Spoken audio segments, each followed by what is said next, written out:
박정민은 한국에서 가장 재능 있고 사랑받는 배우 중 한 명으로 감정적인 역할과 예술에 대한 끊임없는 헌신을 통해 관객들에게 깊은 인상을 남겼습니다.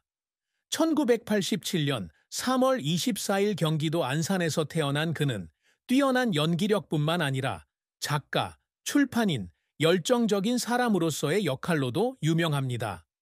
37세의 그는 화면 속 내레이터이자 자신의 인생 이야기의 주인공으로서 찬란한 정점과 어두운 시면을 오가는 긴 여행을 해왔습니다.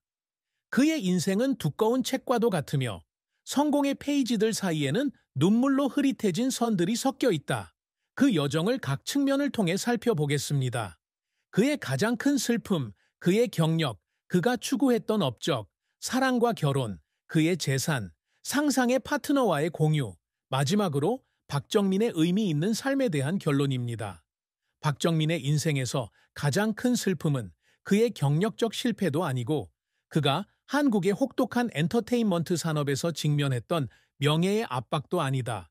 그는 가족이나 영향력 있는 인맥의 지원 없이 아무것도 없이 연기 활동을 시작했지만 그때도 어려운 시기는 아니었습니다.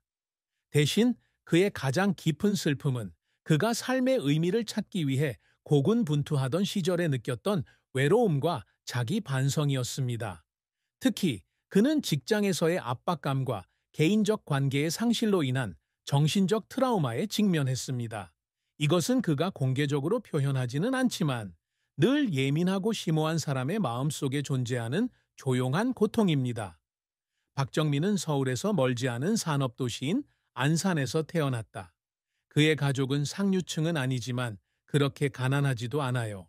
그의 부모는 평범한 노동자였으며 그와 그의 형제자매들을 단순하지만 사랑이 넘치는 환경에서 키웠습니다. 그는 어린 시절부터 조용한 소년이었고 책을 읽는 것을 좋아했으며 훌륭한 이야기를 꿈꾸곤 했습니다. 그는 학교에 다닐 때 종종 교실 구석에 혼자 앉아 친구들을 관찰하며 자신이 살 수 있는 다른 삶을 상상했다고 말했습니다. 하지만 그런 예민함 때문에 그는 자라면서 취약해졌고 특히 연예계에 입문했을 때는 더욱 그랬습니다. 연예계는 함정과 압박이 가득한 세상이었습니다. 그의 가장 큰 슬픔은 그의 경력 초기에 자신과 주변 사람들로부터 의심에 직면했을 때 비롯됩니다. 2011년 영화 황야로 데뷔한 이후 신인이라는 찬사를 받았지만 그저 운 좋은 신인일 뿐이라는 비판도 받았다. 그 말은 그의 자존감을 찌르는 칼과 같았고 자신이 정말 이 산업에서 살아남을 힘이 있는지 의심하게 만들었습니다. 그는 서울의 작은 아파트에서 혼자 앉아 창밖을 바라보며 소리 없이 울곤 했습니다. 그것은 자신이 슬퍼서가 아니라 아무도 그가 겪고 있는 일을 이해해주지 않아 외로움을 느꼈기 때문입니다. 그는 한때 희귀한 인터뷰에서 이렇게 말했습니다. 때때로 저는 제 삶에서 여분의 사람처럼 느껴집니다. 그 슬픔은 엔터테인먼트 업계에서 절친한 친구를 잃었을 때 더욱 깊어졌습니다. 가장 힘든 시기를 함께 견뎌낸 사람입니다. 그는 그 사람의 신원을 밝히지 않았지만 친구의 갑작스러운 떠남은 그에게 채울 수 없는 공허함을 남겼다. 그는 거울 앞에 서서 붉은 눈을 들여다보며 자신이 꿈에 그리던 대로 살고 있는지 궁금해하곤 했습니다. 그는 37세의 나이를 돌이켜보며 자신의 가장 큰 슬픔은 물질적 손실이 아니라 군중 속에서 길을 잃은 순간, 자신이 열심히 이루려고 노력했던 분위기 속에서 길을 잃은 순간이었다는 것을 깨달았습니다. 박정민의 배우로서의 경력은 열정적인 청년에서 한국 영화계에서 가장 존경받는 배우 중 한 명으로 거듭나는 긴 여정이었으며 그 과정에서 그는 땀과 눈물로 어려움을 극복하는 기억에 남는 역할과 순간을 만들어냈습니다. 그 길은 빛나는 성공과 고통스러운 실패로 가득 차 있었고 그는 단지 생계를 유지하기 위해 행동하는 것이 아니라 각 등장인물을 통해 자신을 찾기 위해 행동했습니다. 박정민은 동료들에 비해 꽤 늦게 연기 경력을 시작했습니다. 그는 2005년 영화 제작의 꿈을 좇아 명문 고려대학교 인문학부를 중퇴하고 한국예술종합학교로 편입해 영화 제작에 전념하다가 군에서 전역한 후 연기에 관심을 두기 시작했습니다. 그는 2011년에 저예산 독립영화로 데뷔했는데 이 영화는 3명의 고등학생의 우정과 배신을 다룬 작품이다. 백희준 역을 맡은 그의 역할은 관객들에게 강한 인상을 남겼을 뿐만 아니라 20회 부일 영화상에서 최우수 신인 남우주연상 후보에 오르기도 했습니다. 이 영화는 상업적으로 성공하지는 못했지만 그가 업계에서 자신의 재능을 주장하는 데 중요한 발판이 되었습니다. 그의 가장 큰 성공은 2016년 동주에서 이루어졌는데 여기서 그는 일제강점기 동안 저항시로 유명한 역사적 인물인 시인 윤동주의 사촌 송몽규를 연기했습니다. 그는 역할을 준비하기 위해 몇 달 동안 역사를 조사하고 서예를 배우고 1910년대 남자처럼 살았습니다. 그는 체중을 줄이고 엄격한 환경에서 살면서 캐릭터의 고통을 이해했습니다. 영화가 초연되었을 때 그는 평론가와 관객으로부터 폭풍 같은 찬사를 받았고 52회 백상예술대상에서 최우수 신인상을 수상했고 37회 청룡영화상에서도 최우수 신인상을 수상했습니다. 하지만 후광 뒤에는 더 잘해야 한다는 압박감 때문에 방에 앉아 울던 밤들이 있었습니다. 모든 역할이 자신의 가치를 증명할 기회라는 것을 알았기 때문입니다. 하지만 그의 경력이 항상 순탄했던 것은 아니다. 그가 주연을 맡은 영화 팅커 티커 2013 더스트는 기대했던 주목을 받지 못했으며 이로 인해 각본 선택에 대한 비판을 받게 되었다. 그는 어느 날 영화 시사회가 끝난 후 혼자 영화관에 앉아 빈 좌석을 보며 실패감에 울기도 했습니다. 자신이 올바른 길을 가고 있는지 의문이 들었기 때문입니다. 하지만 그는 포기하지 않았습니다. 그는 2018년작 키 투 더 하트에서 자폐증 피아니스트를 연기했는데 그 캐릭터에 몰입하기 위해 피아노를 처음부터 배웠고 손이 아플 때까지 매일 몇 시간씩 연습했습니다. 이 역할로 그는 제마흔한 회 청룡영화상에서 남우조연상을 수상했고 그는 상을 받기 위해 무대에 섰을 때 자신의 노력이 보상받았다는 것을 알고 눈물을 흘렸습니다. 이후 그는 2020년 다만 악에서 구하소서, 2022년 떠나기로 결심하다, 2023년 등을 통해 자신의 재능을 계속해서 확인했는데 이 영화들은 상업적으로 성공했을 뿐만 아니라 한국 영화의 상징인 충무로 배우로서의 그의 입지를 공고히 하는 데 도움이 되었다.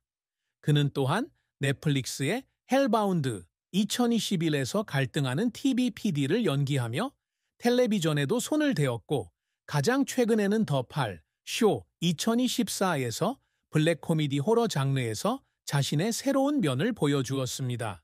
그의 경력은 인내와 열정에 대한 증거이며 눈물은 슬픔의 표현일 뿐만 아니라 어려움을 극복하고 자신의 이름을 알리기 위한 동기이기도 합니다. 박정민은 단지 연기를 직업으로 삼는 것이 아니다. 그는 안산에서 아무런 권력 연줄도 없이 사는 사람이 연예계에서 이름을 떨칠 수 있다는 것을 증명하기 위해 행동했습니다. 그가 열망하는 성취는 단순히 상이나 명예가 아니라 재능에 대한 인정, 청중에게 미치는 영향, 시간을 초월하는 유산입니다.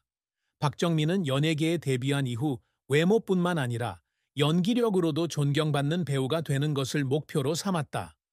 그가 처음 데뷔했을 때 많은 사람들은 그가 K-팝이나 K-드라마에서 볼 수 있는 수준의 잘생긴 외모가 아니라는 이유로 의문을 제기했고 그가 스타가 될 만큼 카리스마가 없다고 생각했습니다. 이러한 사실이 그에게 그러한 고정관념을 바꾸기 위해 끊임없이 노력할 동기를 부여했습니다.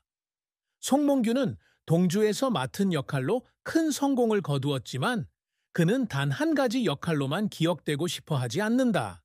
그는 사람들이 자신에 대해 언급할 때 악당에서 침묵의 영웅에 이르기까지 어떤 캐릭터든 소화할 수 있는 다재다능한 배우를 떠올리기를 바랍니다.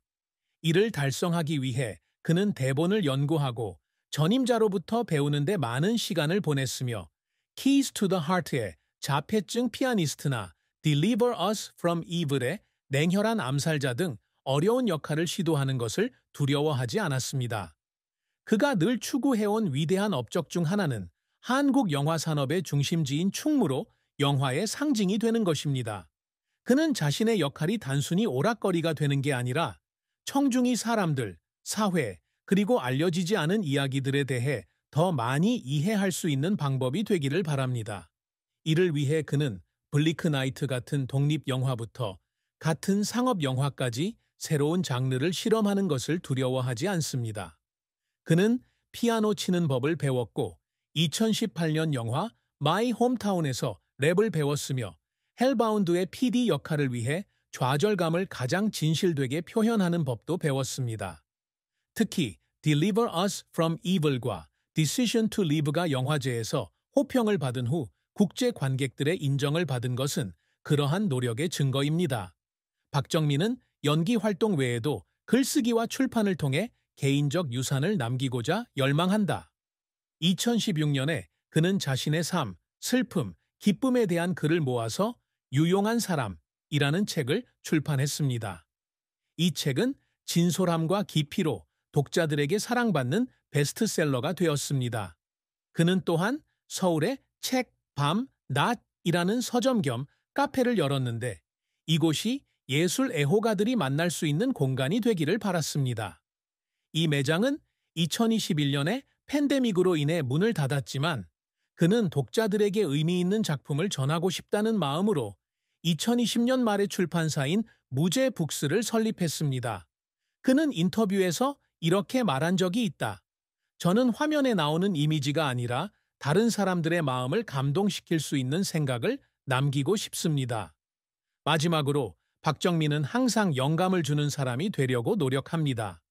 그는 안산의 한 청년이 고난을 극복하고 유명한 배우가 된 자신의 이야기를 통해 다른 청년들이 자신을 믿도록 격려하고 싶어 합니다. 그는 종종 자신에 대한 의심으로 어려움을 겪었던 날들과 각각의 역할,